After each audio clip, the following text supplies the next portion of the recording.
Today, Joe Biden declares the pandemic is over. AOC claims the U.S. has enough resources for all illegal immigrants, and The Atlantic blames January 6th on memes. We've got all of that and more coming up, and it all starts right now.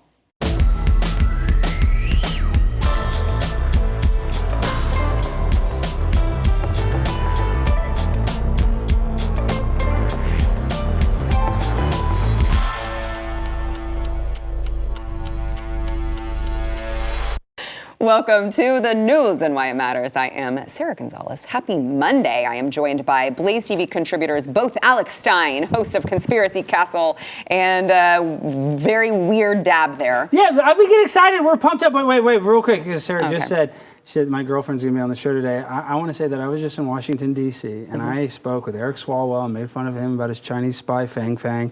I got to hang out with Marjorie Taylor Greene, some might say is my second girlfriend. I even got to, yell at Dan Crenshaw.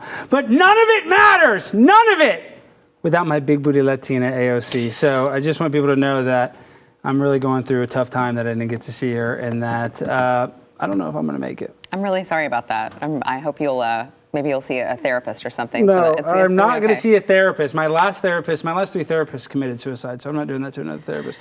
Anyway, moving right along, now that he's probably already offended a bunch of people, we've got BlazeTV contributor and also current serial offender, John Doyle, host of Heck Off Commie. Excuse me? You call me a serial offender? Yes.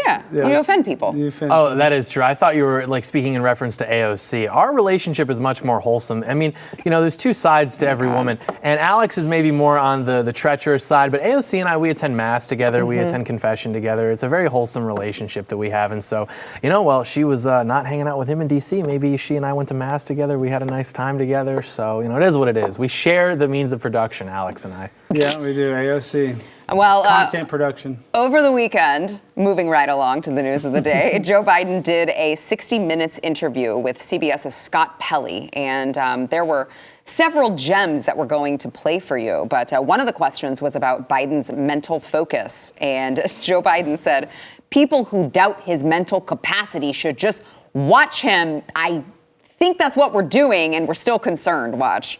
Mr. President, you are the oldest president ever. Pretty good shape, huh? Which leads to my next question. You are more aware of this than anyone. Some people ask whether you are fit for the job. And when you hear that, I wonder what you think. Watch me. How would you say your mental focus is? Oh, it's focused. I haven't, look, I have trouble even saying to myself my own head the number of years. I no more think of myself as being as old as I am than fly. Huh? I mean, it's just not, I haven't observed anything in terms of, he's still going. Not things I don't do now that I did before, whether it's physical or mental or anything else. What was that? I don't even understand what that sentence was. No, and that's heavily edited too. You know what I mean? Like they can try to, I guess as we say, turn into sugar in the editing process, but they can't even make him sound coherent.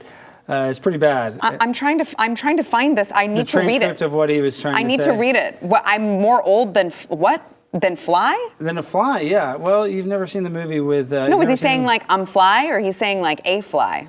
No, I think he's talking about who's the guy from Jurassic Park that became a fly? How is it possible that we're having this conversation about the President of the United States?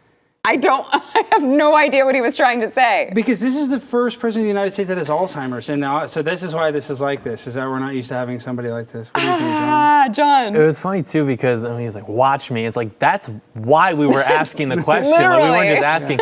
Like, no one really asked that of Trump. Remember, there was that one time during his administration where he, sipped a glass of water with two hands. And so they tried to construct this narrative that he was, becoming mentally senile. And, Trump... He walked down a ramp kind of slow. And that was literally. Yeah. And, Trump will answer a question, and he'll answer it 6 times the same way, just the way he speaks, to be like, look, nobody's more concentrated than I am. We are very focused. That much I will tell you. He has, a very sort of repetitive and vague speaking pattern, but you still understand what he's saying. Joe Biden is such that we have to then Google, perhaps what he was alluding to with his answer, because he's, quite literally mentally deficient. Yeah, and then it's so how fit are you? I'm fit. Don't worry about it. That's all you need to know is I'm saying that I'm fit, so I'm fit. And it got worse from there because Biden was also asked about Americans struggling with inflation and high prices. And he strangely responded that inflation's just gone up just an inch. Watch. Mr. President, as you know, last Tuesday, the annual inflation rate came in at 8.3%. The stock market nosedived. People are shocked by their grocery bills. What can you do better and faster? Well, first of all, let's put this in perspective. Inflation rate month to month was just an inch, hardly at all. You're not arguing that 8.3 is good news. No, I'm not saying it is good news, but it was 8.2 or 8.2 before. I mean, it's not. Maybe I can make it sound like all of a sudden, my God, it went to 8.2%. It's the highest inflation rate, Mr. President, in 40 years. I got that. But that's what we are. We're in a position where for the last several months it hasn't spiked. It has just it's been basically even. I mean, when you've lost the mainstream media like that, when you have lost 60 Minutes in the way that Joe Biden has clearly lost them, Mr. President, it is the highest inflation rate in 40 years. Like, you're not getting away with this answer. By the way, he had notes with him. Joe Biden had a notebook with him. He was carrying notes, which, to put into perspective, is like very weird for a president to do, to carry his notes. And Sarah, he has 6 people behind that camera that, are giving him, hey, don't say this, do say this, because this is a heavily edited thing. But this is another thing. The interviewer, though, he trolled him with the first question, you're the oldest president ever. And he kind of laughed at him. That was a very trollish thing, I think he knows that he's the oldest president. But then when he followed it up by asking him, about the inflation, and Biden just basically melts down and says, well, it's, month over month, it hasn't really changed that much. That's the problem, is that he doesn't even know what's really happening. I think Biden is so disconnected with what's actually happening with reality is that he probably thinks he is doing a good job. Yeah, I just got this quote. He was asked, how would you say your mental focus is? I just want to repeat what Joe Biden said, okay? I'd say I have trouble even saying to myself, my own head, the number of years. I no more think of myself as being old as I am than fly. I'm trying to work it out and I can't. And that's scary, too, because it actually betrays the true answer of the question, right, which is that you are not mentally competent. He can't even focus for one question. Right, yeah. right. I just, back to Trump, he just had a certain way of saying things that were funny, just his speaking pattern, but in ways that weren't alarming. Like, remember there was that hurricane, and he did that promo talking about and he was just like, it's one of the wettest that we've ever seen from the standpoint of water. Like, I would much prefer something like that than just this guy just trying his best to find his way through a sentence. Okay, I have to ask both of you guys, who is better at publicly speaking, President Biden or Vice President Kamala? Biden? That's a hard one. I think Biden's better. I would say Biden. He's better. He pulls it off because Kamala, because she's a woman, will try to gaslight you in a more subversive, I'm in a blue dress. Indirect way where she's trying to make you quit. But Joe Biden's it's kind of based the way that he's just no, that's just not true. He's just straight up just what you're saying is wrong, and there's no sneaky element to it. It's kind of funny. I would say Biden because he clearly is suffering from some sort of a decline, and the fact that we have to have this conversation on who is worse just shows how bad she is. So I feel like at least Joe Biden has that excuse that he is suffering from a mental decline. What excuse does she have? She's a lawyer and she can't even string one sentence together. Yeah, she just is herself. And Biden's been this way forever, too. I mean, you can find clips of him throughout his entire career with his gaffes and just the ridiculous things that he would say. Him saying the N-word multiple times. You guys seen that where he says the N-word? I've seen him okay, say so the you guys have never seen him? I have. He's in Congress talking about he's repeating how somebody else said it, and he's saying it multiple times. Okay, well, everybody needs to look that up. If you haven't looked that up,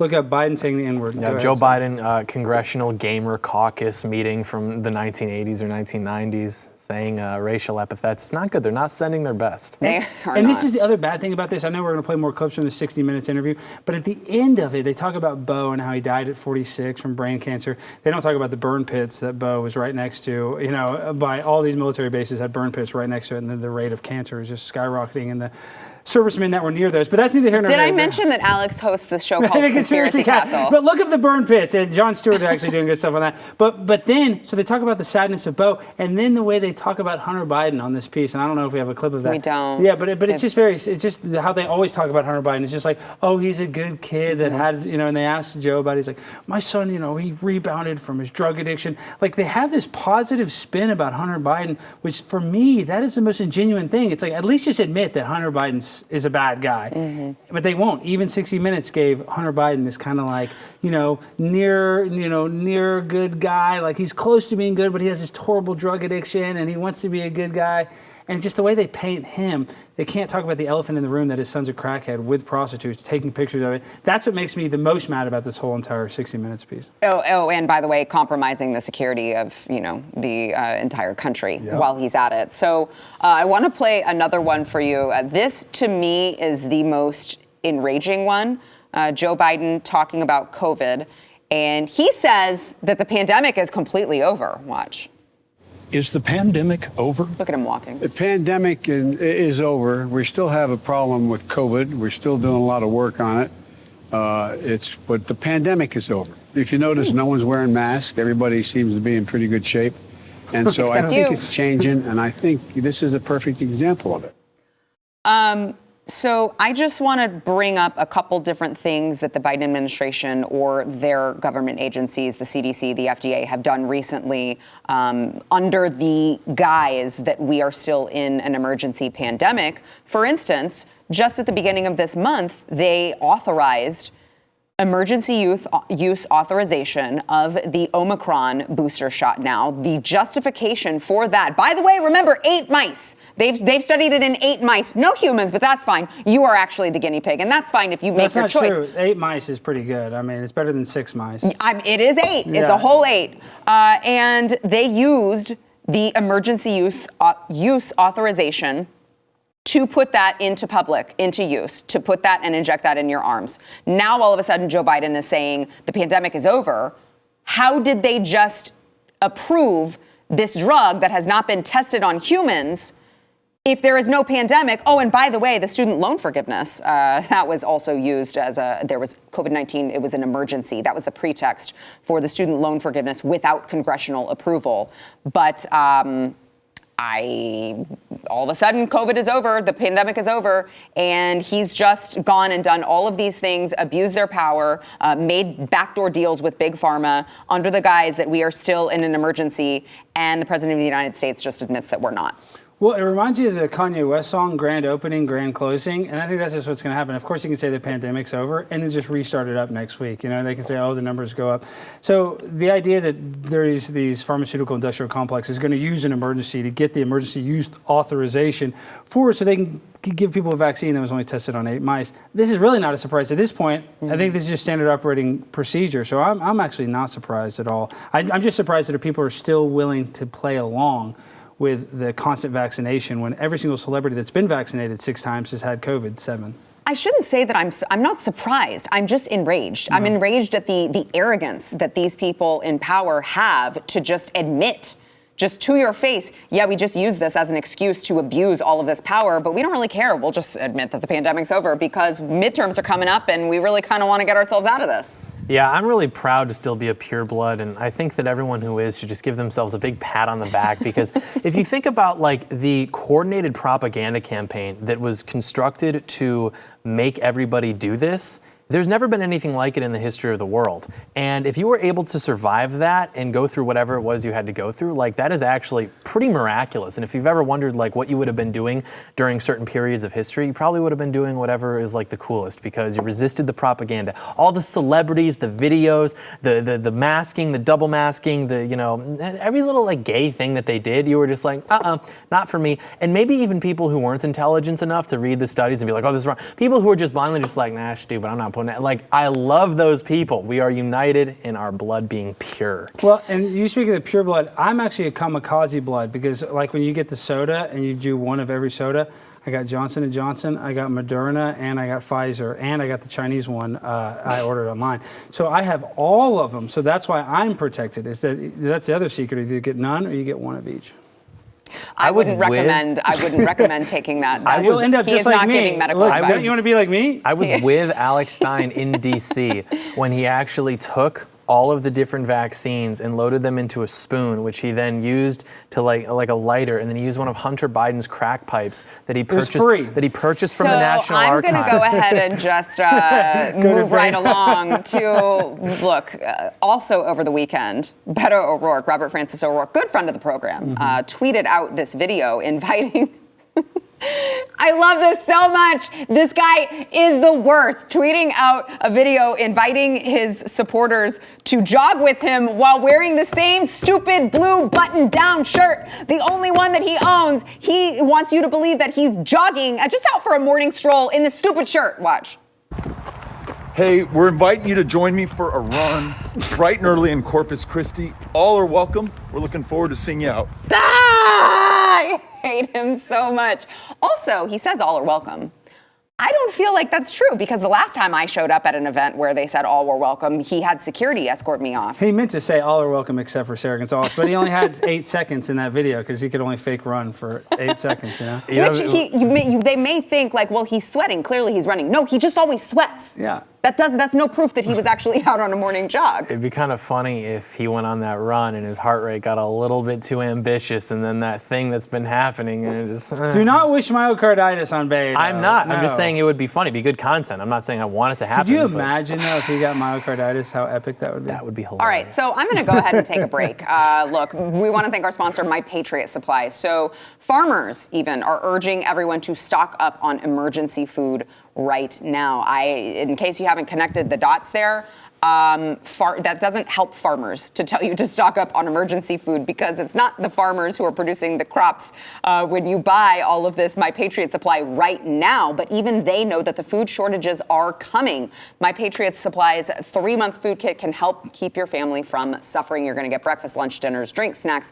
You will get over 2,000 calories a day for proper energy, and your order is going to ship fast and free in unmarked boxes for your privacy. That is so whenever all this apocalypse happens, your neighbors don't know that you're the smart one who prepared and have the emergency food, and they won't come to your door expecting you to share. If you act now, you'll save 20% on a 3-month emergency food kit from My Patriot Supply. This offer ends soon, so don't sleep on it. You can go to preparewithnews.com.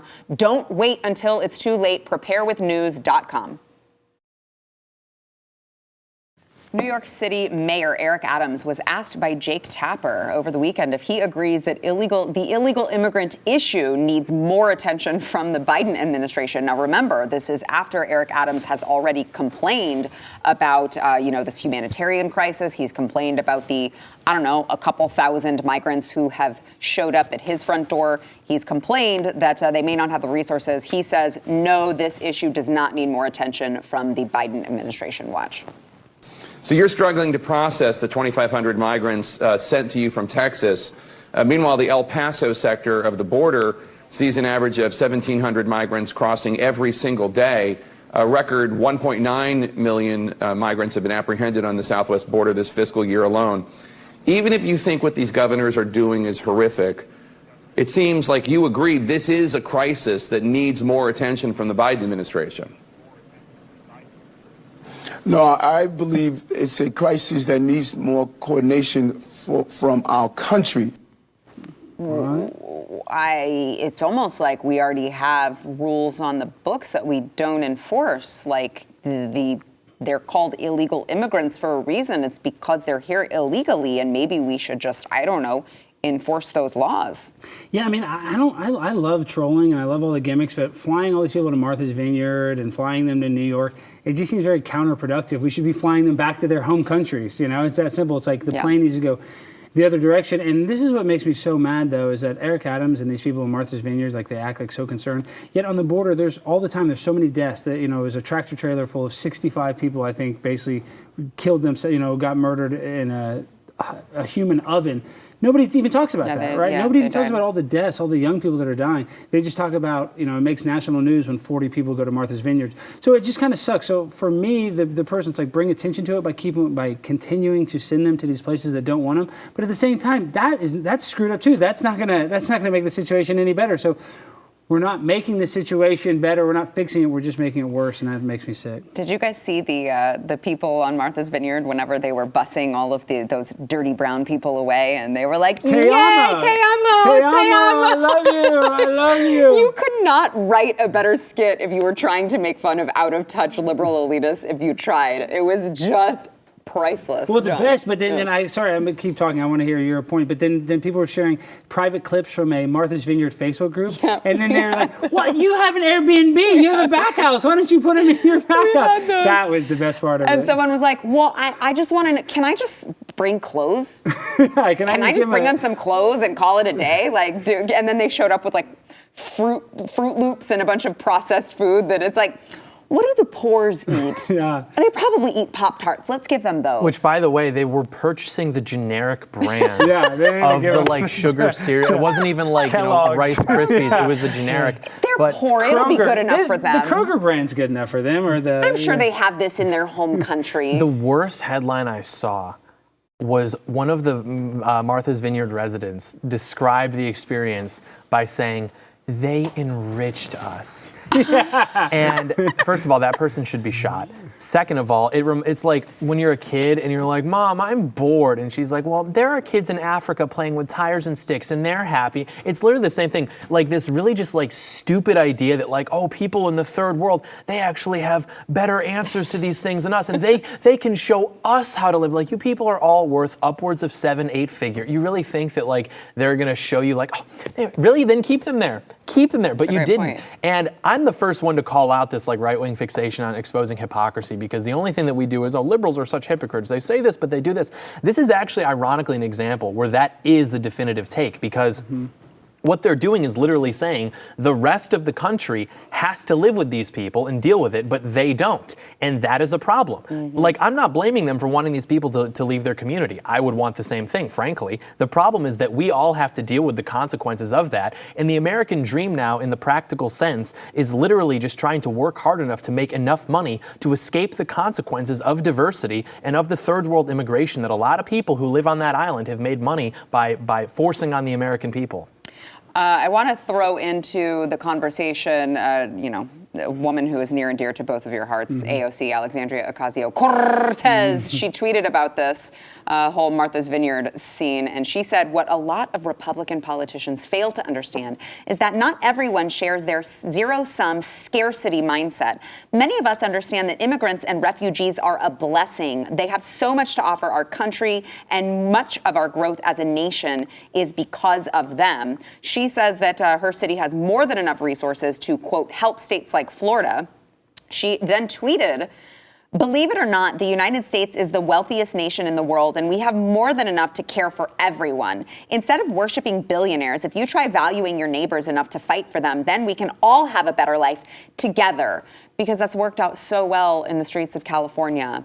And, that's looking really good. Well, that's worked out really well in all of these border towns in Texas that are completely overrun by illegal immigrants. Like, what a dumb thing to say. The dumbest part is when she says that this basically have a blank check. Like, we need to be way more frugal. I mean, people are suffering right now, and she's acting like everybody's just, rolling in the dough. Right now, people are struggling to fill up their gas tanks. And she's like, oh, we're the richest nation. We can afford to pay for all these people. It's insane. And the worst part about it is when they interview the people in Martha's Vineyard, all the immigrants, they think, oh, well, it's just an open border. Like, they don't even realize that it's closed. So the messaging from our top politicians would be like, stop coming. Yes. But they won't even say that. Yes, it's dangerous. It's not compassionate to either the American citizen or to the people who are risking their life to come here.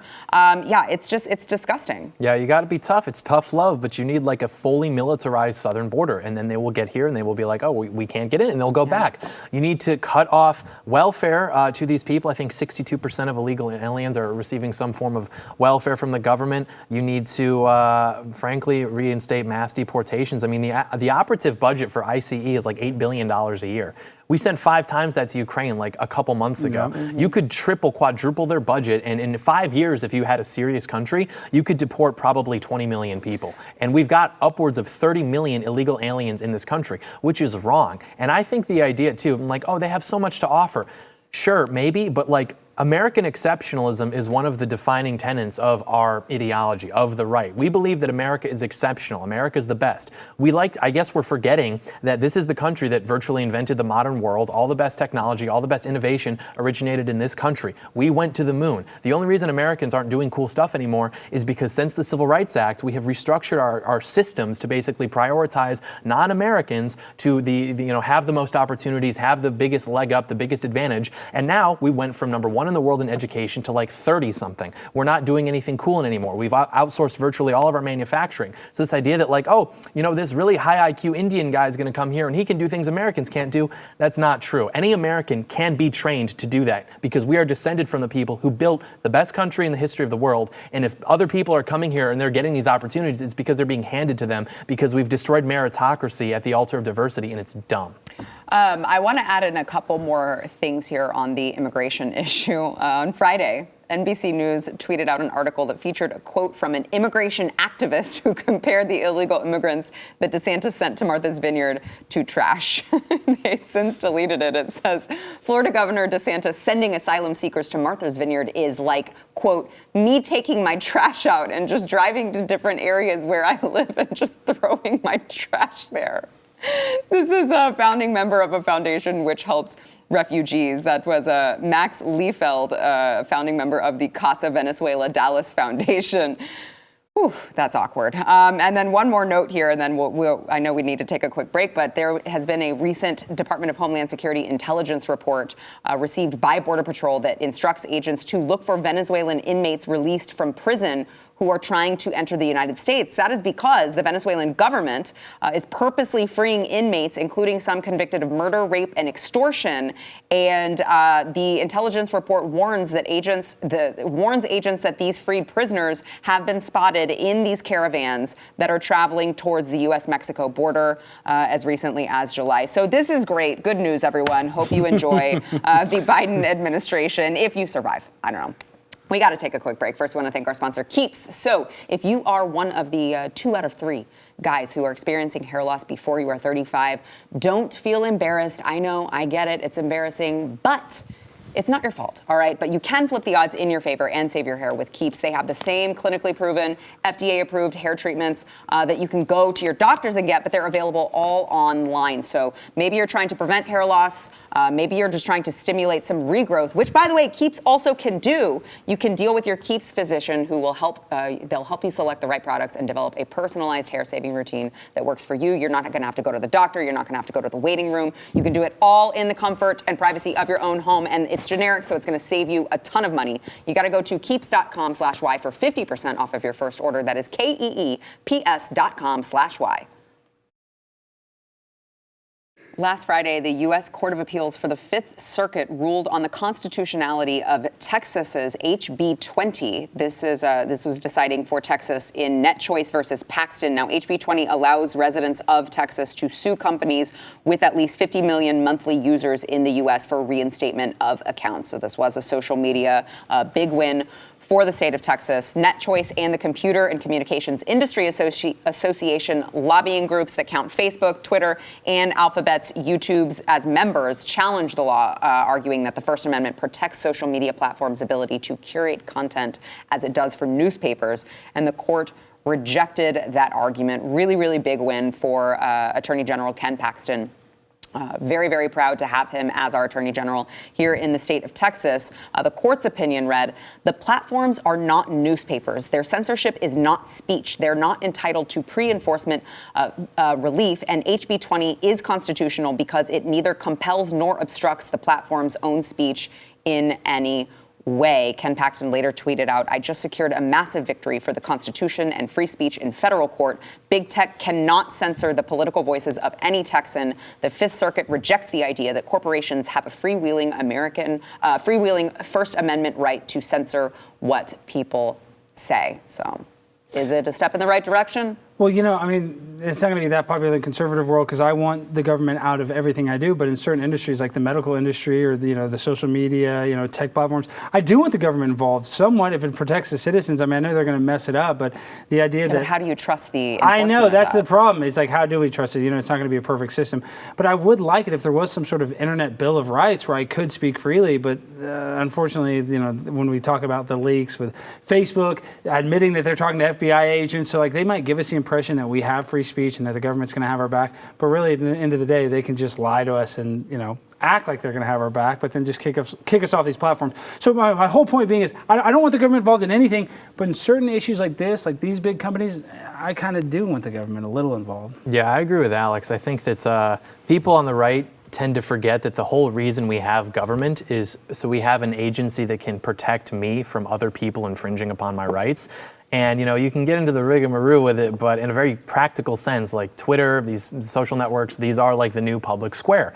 And this is where people are talking, where the information is being disseminated, and you should be able to just talk. And, also, even if that weren't true, in a very pragmatic sense, we need to be in these public spaces. When we try to self-isolate to own them by going off on these obscure, third-party networks where it's free speech, and then it's just an echo chamber. And it's we need to be a part of the mainstream conversation. If we want our ideas to be mainstream, then we have to be in the mainstream conversation.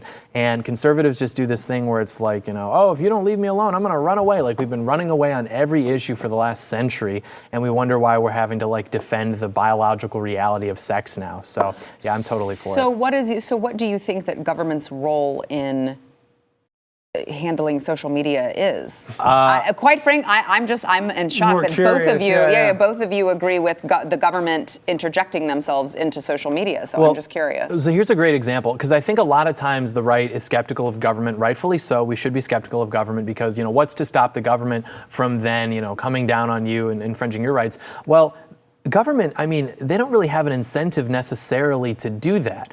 Look at a company like Facebook. You would think that they would have a financial incentive to allow the millions and millions of Trump supporters to use their platform, Twitter to use their platform. But instead, they're perhaps making a decision that is against the best financial interests of their company because it simply matters to the people who pull the strings at that company. The same way these media companies are going woke and losing money while they do it, but then doubling down and blaming racist people for why their movies aren't making money.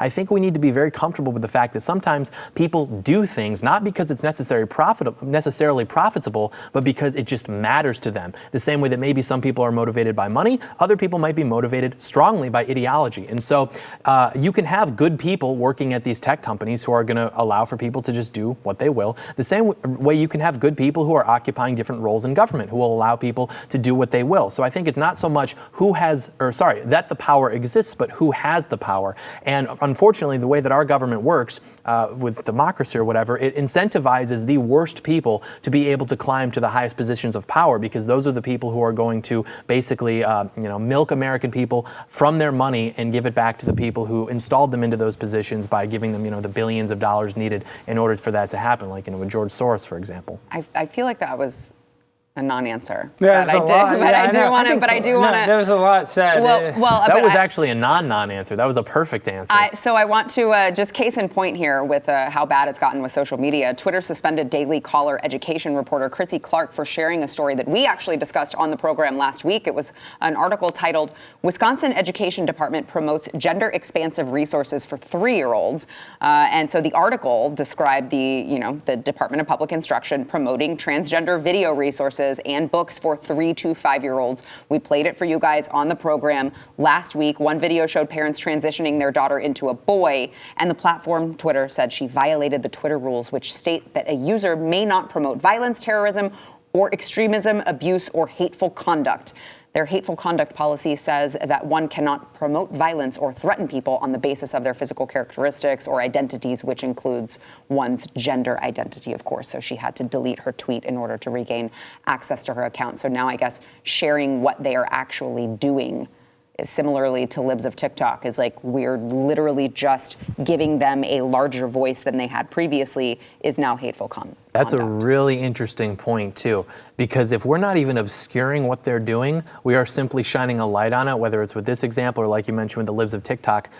and that example of what they are doing is so egregious to where people would almost feel incited to like be violent, then the question becomes, is what they're doing normal? Should we accept this? Or is everybody else who is seeing this barbaric content just crazy and they're being manipulated?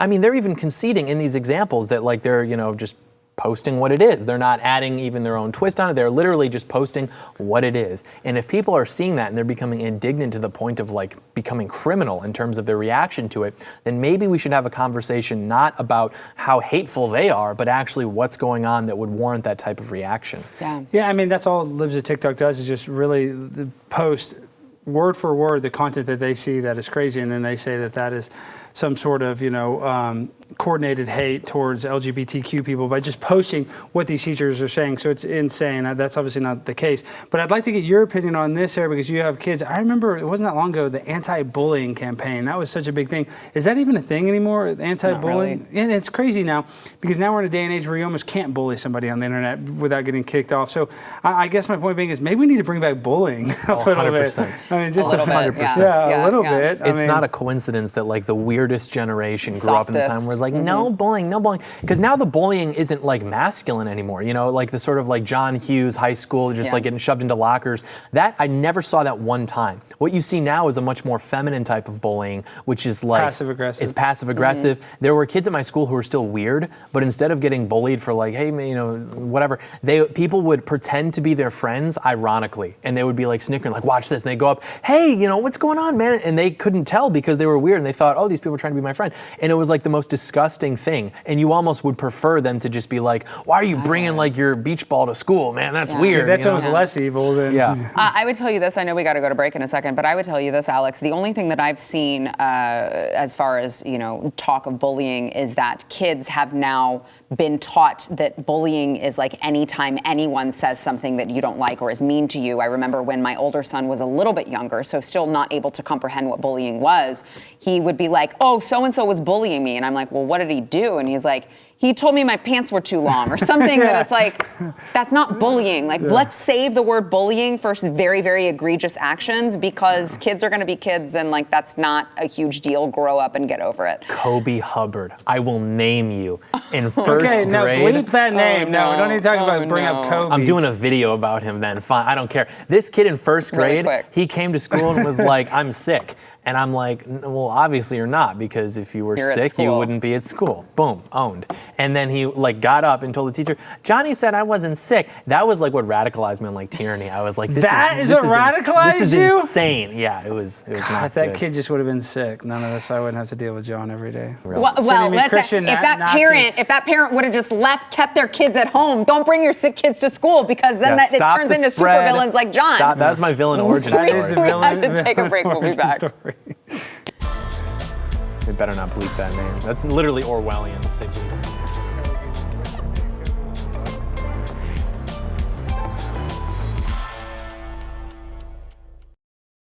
An ad from New York Presbyterian Hospital about child myocarditis has been floating around Twitter for the last couple of days. It is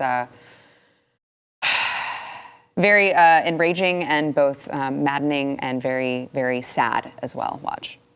I've been into fashion since I can remember. But one day I had a stomach ache so bad I didn't want to do anything. The team at New York Presbyterian said it was actually my heart.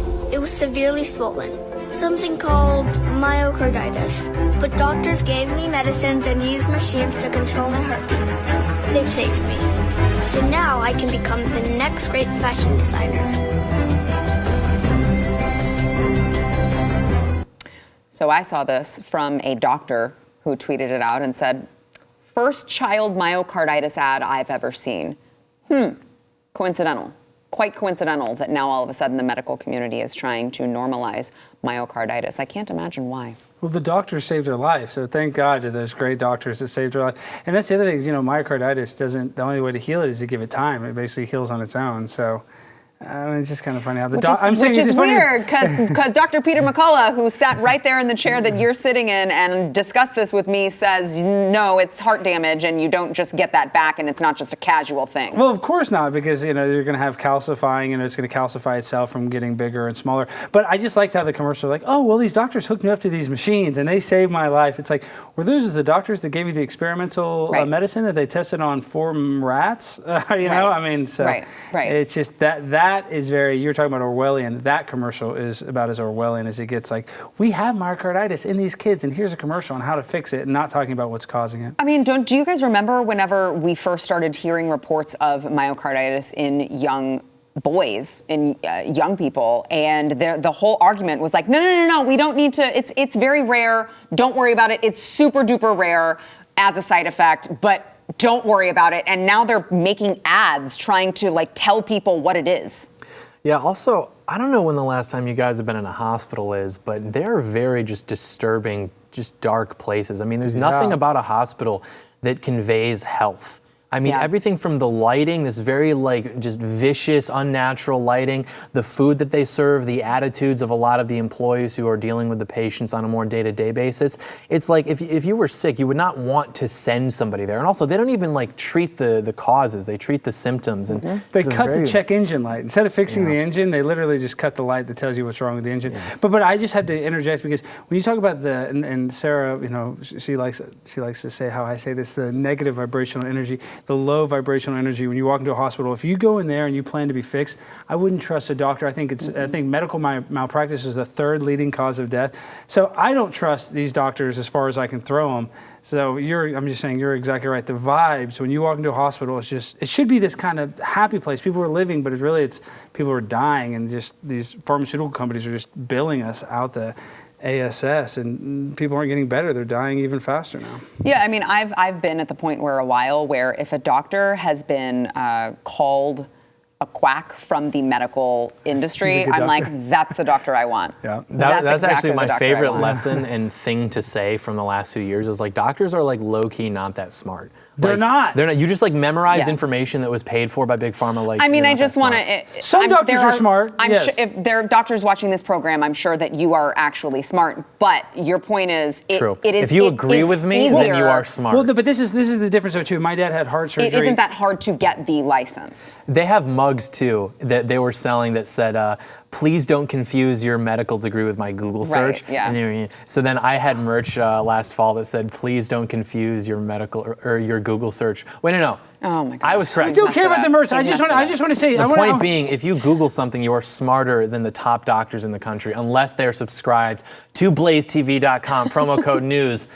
Yes. Well, I just want to make this point. There are some great doctors. Like my dad had quadruple bypass surgery. They had to cut him open. And there's some brilliant surgeons that can do some brilliant stuff. I don't want to say that all doctors, but the majority of your general practitioner, they can't even, they have limits to what they can prescribe. They're basically asking permission to even prescribe you, and they'll give you an antidepressant without knowing 2 things about you. But if you say your ankle hurts and you want pain medication, they can't even give you something to heal the pain. So these doctors aren't even here to help you. They're really just, order followers that are trying to pay off their huge college debt. Yeah, that is true. All right, we got to take a quick break. We'll be back. Oh no! I had something funny to say. I'm gonna bring it back up. You think I won't? Call back.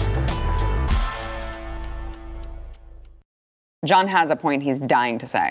John Doyle, PhD, here to tell you, they've actually found that creatine, like the workout supplement, literally outperforms SSRIs in terms of reducing symptoms of depression. It's not real. Get some sun, get some exercise, take some magnesium, you'll be fine. Yeah, I like that a lot. Or you can be like me and just snort your Prozac, and that's what I do, and that's how I feel. All right, last story of the day. On Saturday, The Atlantic published an article titled "How Memes Led to an Insurrection," and part of the article reads, "It was a meme war that spilled into the streets of Washington, D.C. that day in January 2021. Meme wars are culture wars that have been accelerated and intensified by the infrastructure and incentives of the internet, which trades outrage and extremity as currency, rewards speed and scale, and flattens the experience of the world, eliminating patience, kindness, and understanding. And they are also launched online by people with an agenda." So now you know. Memes led to that fateful day on January 6th. A picture says 1,000 words, a meme says 1,000,000 words. I think the left's just mad because they can't meme. I think that that's like the most pretentious thing I've ever heard in my life. Someone wrote that because they spend too much time on their phone, and then they're like, I'm gonna make this like super philosophical because they're trying to get laid at like a cocktail party in Fairfax. Memes are really, I think they're really I unironically effective, agree though. with it, but it's funnier to bully them. What did we talk No about? Bullying. bullying. Pro oh, no, we wait, are he pro said, bullying. he said he wants to bring Yeah, bullying back. Sarah. So, all right, sorry. All right. Alex Stein, John Doyle, make sure to subscribe to both of these gentlemen. We'll see you tomorrow.